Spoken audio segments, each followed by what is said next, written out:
Yeah, I'm 10, 12 years in, I got 4 MVPs and 4 championships, like, but do I still want to do this shit? You know what I'm saying? Because you know how hard it is.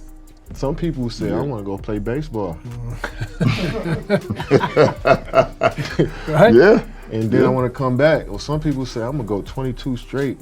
Coward. We come to practice, he's on one leg. Like he was hurt the second year, he was on one leg the whole year and played 82 games. Wow. Like, and so he practiced every day and he played every game on one leg. And so you're like, man, MJ, why don't you just sit out? How can I be the leader of the team and sit out and y'all going through all the credit? I gotta be there. I twisted my ankle and I had a teammate, David Greenwood. He says, you know, you twist your ankle, young fella, come over and sit with me. You know, this is, you need to, I said, no, man, I'm trying to make a name for myself. There's no way I can sit. You know, I need to get out there and show what I'm capable of. I want to play. I want to win. I want to make an impact. Kevin Durant didn't just make a joke. He dropped a line on LeBron's podcast that sliced straight into the core of basketball history. And LeBron sat there laughing like it was the best punchline he'd heard all year.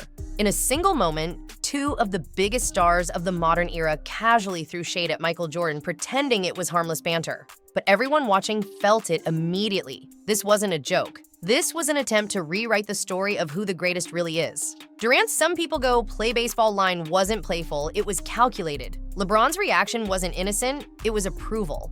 And the internet exploded because they weren't just clowning a decision Jordan made decades ago. They were taking a shot at the foundation of his legacy. But what happened next flipped the entire NBA conversation and exposed more than Durant or LeBron ever expected. The fire. Laker Nerd asks, why is the triangle offense less utilized in today's game?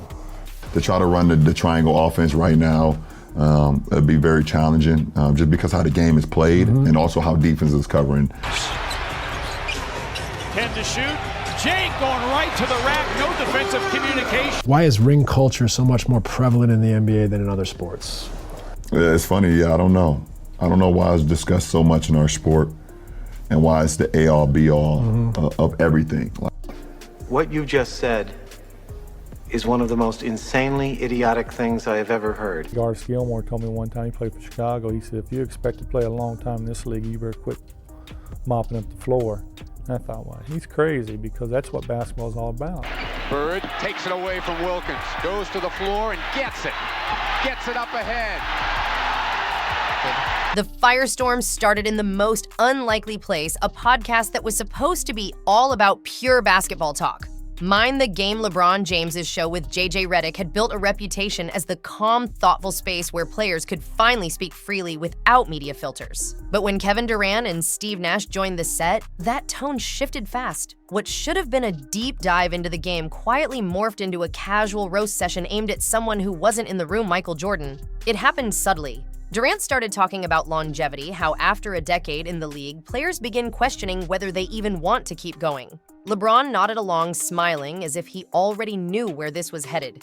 And then KD dropped it, the line that set the internet on fire. Some people say, I want to go play baseball, then I want to come back. For a split second, everyone on set froze. Then LeBron burst into a full laugh, the kind of laugh that says, oh yeah, we're going there. Steve Nash smirked. And just like that, the shot was fired. Fans didn't miss a thing. Within minutes, social media lit up with the same stunned reaction. Did they really mock that moment? The moment tied to tragedy. The moment tied to Jordan's deepest pain. The moment every real fan knows wasn't a punchline. And that's when the outrage started, because the real shock wasn't what they said. It's what you have to really play hard. Does that hurt you physically? No, because when I play hard all the time. You know, there's no turn it on here, turn it off here. It's just 110% at all times. It might not be in the team's best interest, in your best interest to play all 82. Is that something you thought about at all since you made the goal? That's a goal, but yeah, we'll see. The next day. I'm available to go and be in the pro. If OBJ shows up, he might score 100. It's what they ignored. What Durant and LeBron ignored wasn't some minor detail in Michael Jordan's career. It was the darkest chapter of his life. In 1993, Jordan wasn't just exhausted. He wasn't bored. He wasn't chasing a new challenge. He was grieving the loss of the person who meant the most to him.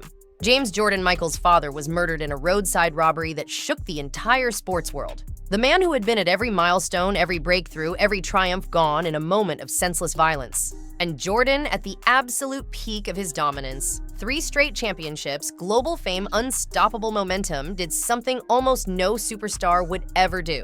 He stepped away, not because he quit, not because he wanted to try baseball for fun, but because he needed to breathe again. Because the game that once brought him joy had become a reminder of the pain he couldn't escape. Because baseball was the dream he and his father talked about when Michael was still just a kid. That decision wasn't a punchline. It was a tribute. It was a son honoring his father in the only way that felt right. So when Durant tossed out that some people go play baseball line with a casual smirk, and LeBron laughed like it was comedy gold, they weren't just making a dig. They were trivializing a tragedy, reducing a profound moment of loss into a cheap comparison for internet points. And just when fans thought it couldn't get more disrespectful, the irony only got worse. Right after the fans are there to watch me play. I want to impress that guy, way up on top, who probably worked his ass off to get a ticket or to get money to buy the ticket. You really cared about the guy who sat in the top deck at the Palace in Auburn Hills to watch you when you came to Detroit? Yeah, because I know he's probably yelling at me, and I want to shut him up. So if the guys are coming to watch me play, I don't want to miss that opportunity. Now, physically, if I can't do it, then I can't do it. But physically, if I can do it, and I just don't feel like doing it, that's a whole different lens. What do you think of when you hear the term load management thrown around? It shouldn't be needed, first and foremost. I never wanted to miss a game because it was an opportunity to prove.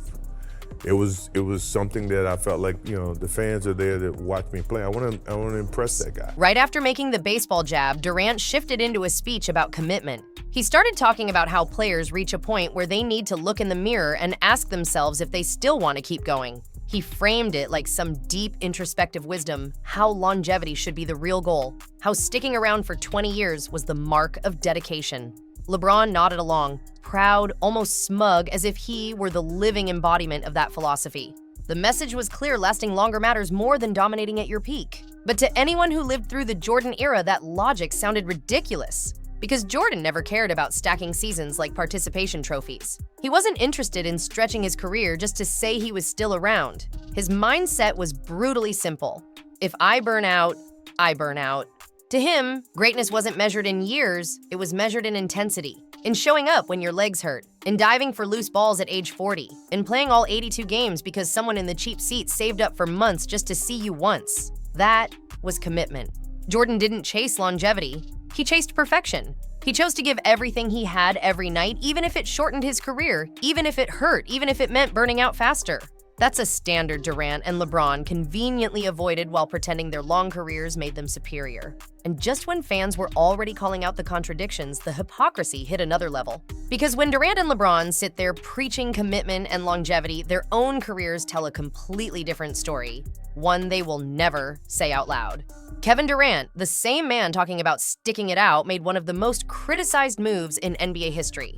After losing to the Warriors in the Western Conference Finals, he didn't come back stronger. He didn't run it back. He didn't push through adversity. He joined the very team that beat him, a 73-win super team, the easiest championship path the league had ever seen. And it didn't stop there. When OKC got tough, he left. When Golden State got tough, he left. When Brooklyn fell apart, he bailed again. Phoenix, same pattern. Every time the pressure rose, Durant sprinted for the nearest exit and rebranded it as a new chapter. LeBron's resume looks eerily similar. Cleveland got too heavy, he left for Miami. Miami started aging, he left for Cleveland again. Cleveland collapsed, he left for LA. Through every era of his career, the moment his team cracked or the road got steep, he found another door to walk through. Great player, absolutely. But a symbol of loyalty, never. Jordan didn't do that. He stayed in Chicago through injuries, roster changes, front office drama, and teammates who weren't ready. He didn't team hop to stack rings. He didn't chase comfort. He built greatness where he was, and he did it without running from the grind. So when KD and LeBron tried to rewrite the story of who really committed, fans weren't quiet about it. The moment the clip hit the internet, the backlash detonated like a bomb. Stacey King, former Bull teammate of Jordan, and someone who actually lived through the era Durant casually mocked, unleashed a full rant that went viral instantly. He called the entire podcast episode "Cry Me a River," saying it sounded less like basketball insight and more like two superstars whining about why their legacies don't stack up. His message was blunt stop tearing down legends to build yourselves up. Fans didn't hold back either. Twitter, Instagram, TikTok, every platform erupted with the same theme. Durant had crossed a line he didn't understand. One comment in particular spread like wildfire. Some people's father gets murdered, so they go play baseball. Some people join a 73-win team, make burner accounts hop teams 4 times, and then preach about longevity. Brutal and accurate. Durant tried to clap back the next morning. Big mistake. Every response he posted was met with even harsher reality checks receipts of his own career decisions and reminders of the context he conveniently ignored. Fans dragged him from every angle: loyalty, leadership, toughness, legacy. Instead of defending himself, Durant only made the fire burn hotter. Even LeBron wasn't spared. Clips of him laughing circulated alongside quotes about Jordan's father, making the moment look colder and more disrespectful every hour. But as loud as the outrage was, everyone soon realized something deeper was happening beneath the surface because the real debate was only beginning. The backlash didn't just expose KD and LeBron's hypocrisy, it cracked open a debate the modern NBA still struggles to understand: greatness versus longevity. In the old school era, players weren't obsessed with stretching their careers into 2 decades. They weren't counting the years. They were counting the moments. Excellence today mattered more than survival tomorrow. Every game was a chance to prove something, and the best players treated each night like it could be their last. Jordan and Larry Bird embodied that mentality. They left everything on the floor: the dives, the bruises, the minutes, the intensity. They didn't worry about how many seasons they had left because they were too busy dominating the ones they were in. That's why they burned so bright even if their careers weren't as long. Their primes weren't stretched, they were concentrated. Pure, unfiltered greatness. Contrast that with the modern game. Load management has become an accepted strategy even with better medical technology than any previous generation. Superstars routinely sit out healthy, choosing to preserve their bodies rather than honor the fans who paid to see them. The league has never had more science, more recovery tools, or more money, and yet players are doing less. LeBron embraced this shift more than anyone. His entire brand in the later years revolved around availability, playing the long game, and marketing longevity as the new form of greatness. Staying around became the achievement, but old school fans knew better. Because right as this debate reached its peak online, Jordan delivered the ultimate response. Jordan didn't need to tweet. He didn't need to respond on camera. He didn't need to clap back at Durant or laugh at LeBron. His legacy answered for him louder than any podcast ever could. When fans started putting the numbers side by side, the comparison was almost embarrassing. Jordan's resume in just 13 full seasons outshines what Durant and LeBron have combined in nearly 40 years of basketball. 6 championships, 6 finals, MVPs, 5 MVPs, 10 scoring titles, 9 all-defensive selections, a run of dominance neither of them has replicated even together. But beyond the trophies, it's the cultural weight that exposes the truth. Jordan isn't just a retired player, he's the measuring stick. Every new star is compared to him. Every debate starts with him. Every era still revolves around his shadow. Decades after his last game, he sells more shoes than every active player combined. He changed the sport, changed the business, changed the culture. Even the league acknowledges it. NBC brought him back not as a nostalgia act, but as a standard bearer, the voice to critique the softness, the load management, the entitlement creeping into today's NBA. When the game needs grounding, they don't call LeBron, they call Jordan. And fans feel the same way. No matter how loud modern stars try to rewrite the narrative, everything still circles back to the same conclusion: Jordan is the bar, and every conversation eventually lands at his feet. And that leads to one final truth the podcast accidentally exposed. In the end, the entire controversy revealed something bigger than a single joke or podcast moment. It exposed the divide between what greatness actually is and what some modern players wish it were. Greatness has never been about simply surviving in the league for 20 seasons. Anyone can stay around long enough if they manage their minutes, sit out tough games, and avoid risk. Longevity isn't the same as legacy.